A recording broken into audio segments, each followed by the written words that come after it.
Welcome to another exciting episode of Beyond the Music on the Hits channel with me, Lauren Jennifer.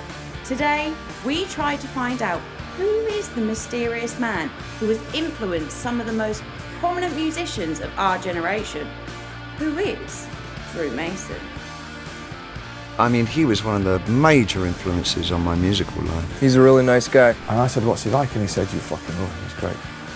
He's crazy as fuck, but he's great. And he sat down at the drum set and we started jamming. And very nice, man, very nice. Very nice, man. We finally tracked down Drew Mason, living in a wooded area in rural Suffolk, England.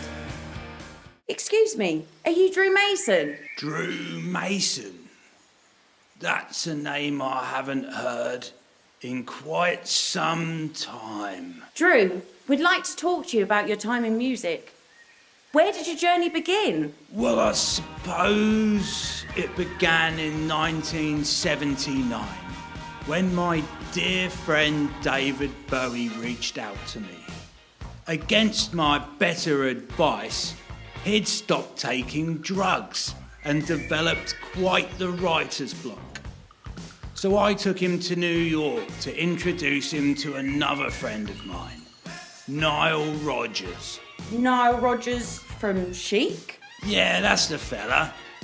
Despite being sober himself, he was actually quite a good musician.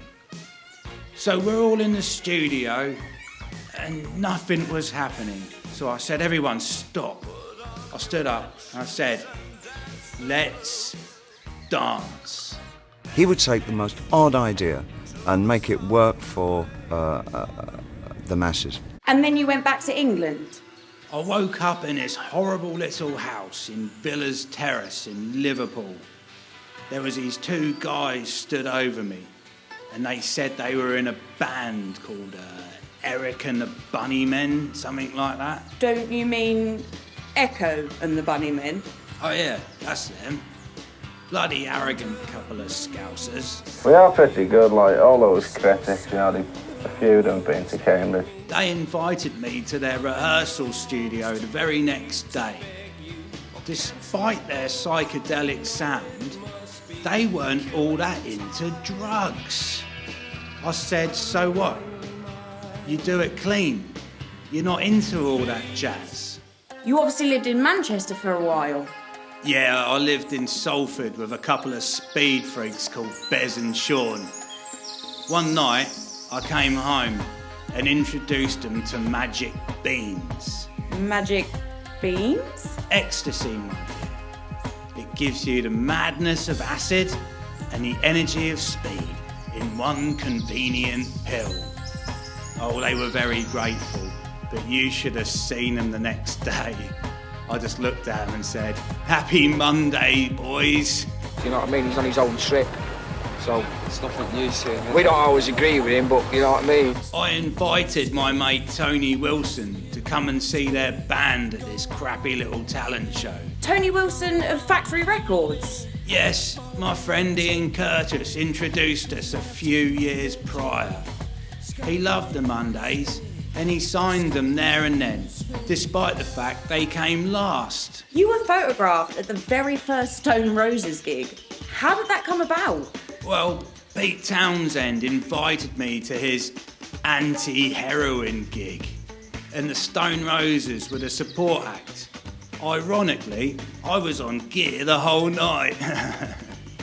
So I got talking to John Squire backstage. I knew I could trust him 5 minutes into the conversation. He's a great guitarist, and he knows not to take blues too far from its roots.